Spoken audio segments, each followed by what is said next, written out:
She billed us, and then she jumped on the glass bottom boat with us to go back to Taranaki to get some money out to pay her. And as we got back to port, we couldn't actually port in the same place where we'd taken off. The tide had come right in and there was nowhere to port there anymore. So it was really quite nerve-wracking for me and Bryden, because our boat driver, our sailor man, captain, was chatting away with the souvenir lady, and they had this sort of panic tone. They were trying to figure out what to do, and we didn't know what the heck was going to happen. We thought we might have to jump out and swim in. Like, we really didn't know what was happening. I didn't mind because I had my togs on from going snorkeling, but Bryden was fully dressed. So in the end, they ended up going around and porting at like the fish port, which was very interesting for me. So we climbed off this rickety little boat onto this port, and suddenly we're in the middle of where they have all of the fresh day's catch. So then we got in a taxi, we connected back with G'day at Taranaki. I got dressed and we jumped back in his car. We got the money to the souvenir lady and she headed back out to Turtle Island. So on the next part of the journey, the first place we went to was the Balinese traditional textile factory, and I've got a little bit of video that I can show you that was taken of them actually making the textile, how they do it. So I'll show that now.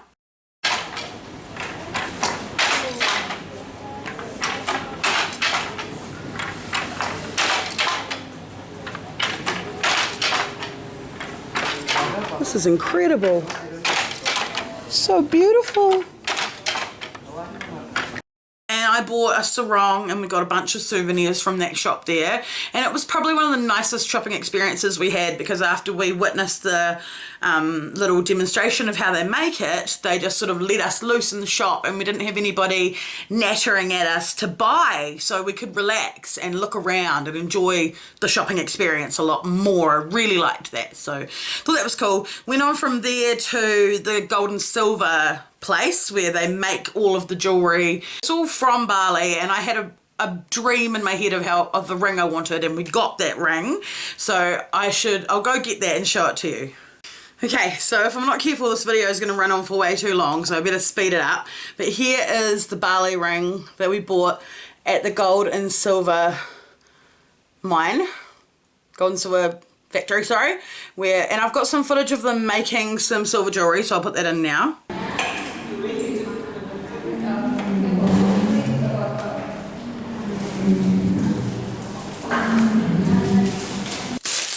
And I also grabbed the kids' plaques to show you guys. So here is Bryden's plaque. Isn't that cool? The yin yang and the dragons. Super cool. And here is Alexis's plaque. And it has the beautiful frangipani flowers and the hearts, and super girly and beautiful. And I freaking love these. And these cost around about $150 New Zealand, so around about 1,500,000 rupiah for those, but customized, personalized, carved for you. You couldn't get that for that price here in New Zealand. You'd be paying double or more, and obviously not with the neat little Bali flair. So that's a couple of things I grabbed, and also wanted to show you the sarong that I got from the textile factory. So this is that sarong. And this was made in the same way as that material, as what you saw was happening in the little video. It was really amazing, and I thought Sarah Milroy from Spicy Pinecone especially would find it interesting, because she's just recently got a loom and started doing stuff like that, and this was like on such a crazy big scale and really finely detailed and amazing, really amazing stuff. I got a nice little hair clip for Alexis. Bryden got some little souvenir things for his mum. It was great. So after that we went on to the Luwak coffee plantation and tried all sorts of teas and coffees that they grow right there at the plantation. Yes, here we are in coffee plantation. And time to try the 15 cups, little cups coffee, tea. Here is Brandon. The first start is spices tea. And they also grew ylang ylang, which I thought was really, really cool, being a soaper and having used ylang ylang or lang lang essential oil. I usually just call it lang lang myself. They also grew cacao, so we got to see like what chocolate looks like growing on the tree, and just all sorts of neat things like that. And it was really interesting. So we bought some luwak coffee, and I bought some lemongrass tea and some mangosteen tea and a whole bunch of incense and little things from their gift shop. So we had our teas and coffees and we really enjoyed that, and then we went from there on to lunch, and it was one of the most romantic meals and places most amazing places I've ever been. It was this restaurant called Bibik Tebasari, and it was in the Ubud rice paddies.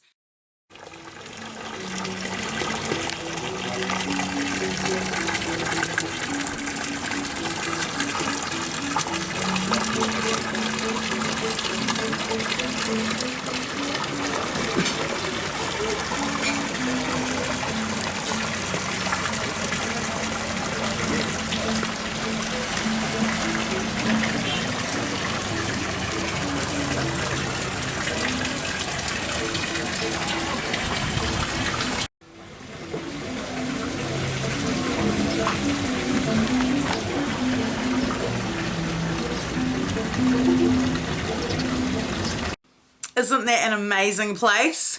I can hardly believe that we were there. We ate beautiful food. Bryden had the duck and I had a tossed salad, a chicken salad with, it was really, really yummy, really amazing. And the rice paddies, that was a big highlight for me. Really enjoyed the Bibik Tebasari. And so on from lunch, we went to the highlight really of the whole trip for me, something I have researched here in New Zealand, and I found, because obviously we're going to Bali, a megalithic temple in Bali, and I set my heart on us going there. So I wrote it down on a piece of paper and I asked G'day about it, and he didn't know what I was talking about at first, and he looked it up in his GPS on his phone and he took us there. So that was our final location on day 4, which was Tuesday the 10th of May, was the Chandi Tegalinga temple, and I will show some photographs and some footage of me singing there now.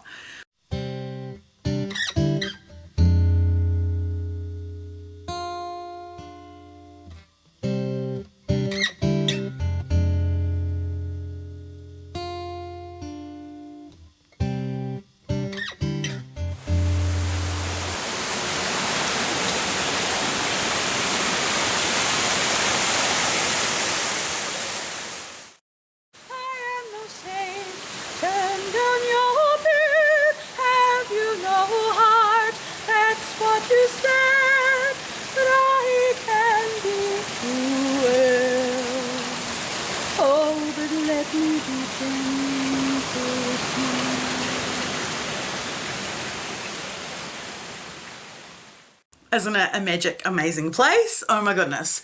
When we got there, it's a temple and it's old and all the stairs are broken because it hasn't been maintained. So as you're coming down, it's very sketchy, and there's also water everywhere. There's beautiful natural springs just flowing everywhere.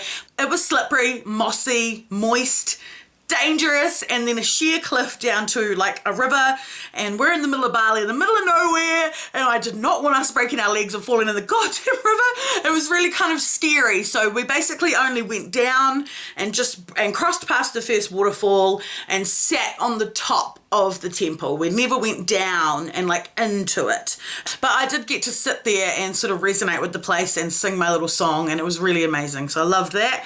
So we went back to his car. He had some little, they're called Balinese nectarines, but they taste like grapefruity. They taste kind of like a grapefruit to me.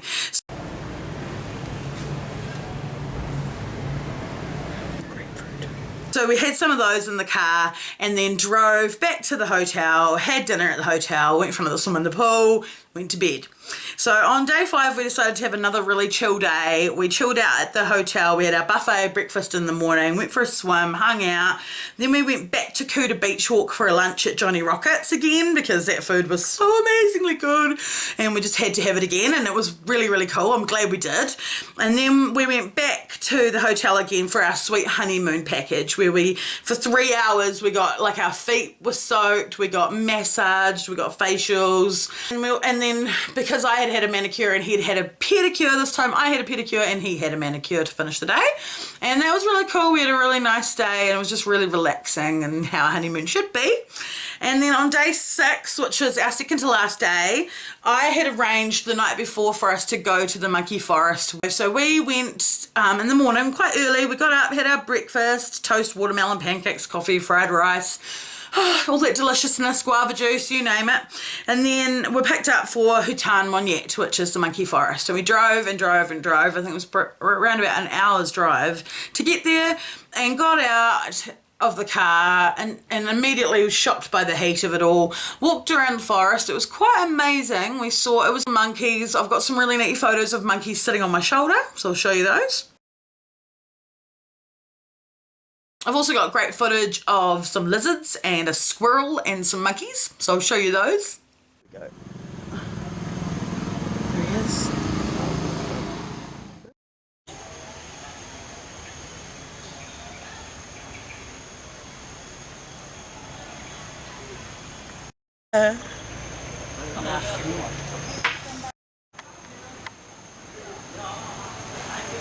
Peekaboo.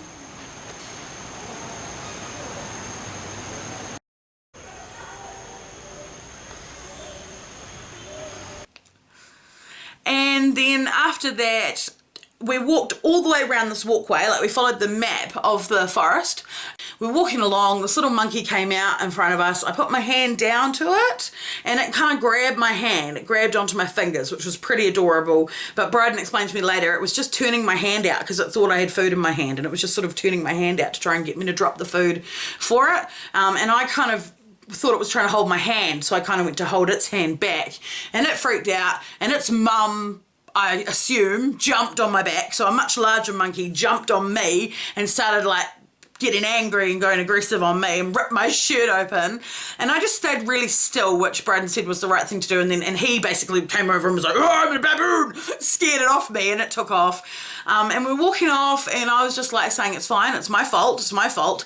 And Braden kind of explained that it had ripped my shirt, and for some reason, I don't know why, when I found out it had ripped my shirt, I started to cry. I got quite emotional. I realised it had scratched my arm and I was bleeding, so I got some of my hand sanitizer that I'd bought at Bath & Body Works and squirted it all over it, and it stung, so I thought that was a good sign, hopefully killing off any bugs or whatever. It scared me, and I was ready to get out of there by that stage, and just got back in the guy's car and drove another hour back to the hotel. And then we were picked up by G'day that afternoon because I had arranged for us to go hang out at his house. He drove us out to look at these beaches, and we looked at these beautiful beaches, and he drove us all around like some beautiful countryside and back roads of Bali, and it like felt like real Bali touring, so that was really cool. And we ended up at the Uluwatu temple, also known as Pura Luhur, which is a beautiful cliff top temple looking down to the ocean. Really, really amazing views. Then we jumped into G'day's car, and he surprised us with a couple of cold bintangs that he had chucked in the back in a cooler box, which was really cool. So we drove through the countryside in the air-conditioned car, drinking semi-cold bintangs and having a good old laugh with our riot of a driver, G'day. He was hilarious. Until we got back to his house. And when we got to his house, we ate some amazing food that was prepared by his wife, Wayan. We played guitar. G'day had a guitar, and I played guitar to him. I tuned up his guitar for him, and he played guitar to us, and hung out and had a really lovely evening. It was getting late, so it was time for us to go back to the hotel. Hugged them, farewell, went and had another bintang at the pool, would you believe it? It was just basically our ritual every night, and then went to bed. And this next morning, I wanted to jump in the pool, but we couldn't. It was time to go, so we had to let everything dry. All our dogs and everything had basically stayed wet all week, had to get nice and dry to be packed away. And so we went to the Matahari shopping centre again, which is where we'd gone on the first day, and I bought some New Balances, and they were really, really good deal. I got really cool, really good, comfortable New Balance sneakers, played their guitars, and dreamed of buying one or two or 10, but there's no way I could have got them back here, unfortunately. Too big. Super cheap, super beautiful guitars though. Like, I was in heaven. So that's what we did on that morning. We went back to the hotel, we had lunch at the hotel, we packed our bags and we headed to the airport to fly home. So we flew home leaving Bali on Friday the 13th of May at around about midday and got into New Plymouth at 5:40 p.m. on Saturday the 14th of May. So that's after flying Bali to Kuala Lumpur to Gold Coast, Gold Coast Australia, Gold Coast Australia to Auckland, and once we got into Auckland, they're 2 minutes late to check in and Jetstar said no show, no good, goodbye.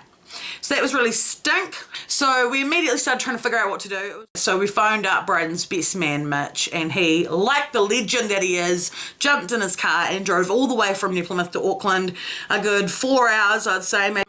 Picked us up at the domestic airport and Bryden actually drove the car back home, and he was chuffed to drive because it had been a week since he'd been behind the wheel of a car and he was missing it.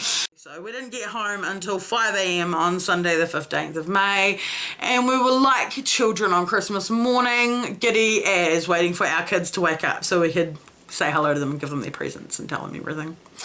And our tattoos were booked for June 3rd. So I'm filming this on the 10th of June, and that's why my ring is there now, and Bryden has his as well. And if you're wondering what this is, it's called the houndstooth pattern. It was the fabric that the shepherds in Scotland wore originally. That's apparently how this pattern originated. So there you go. So that's my honeymoon vlog for y'all, and I hope that you enjoyed it, and I hope it didn't drag on for too long. I have to get really swift with my editing.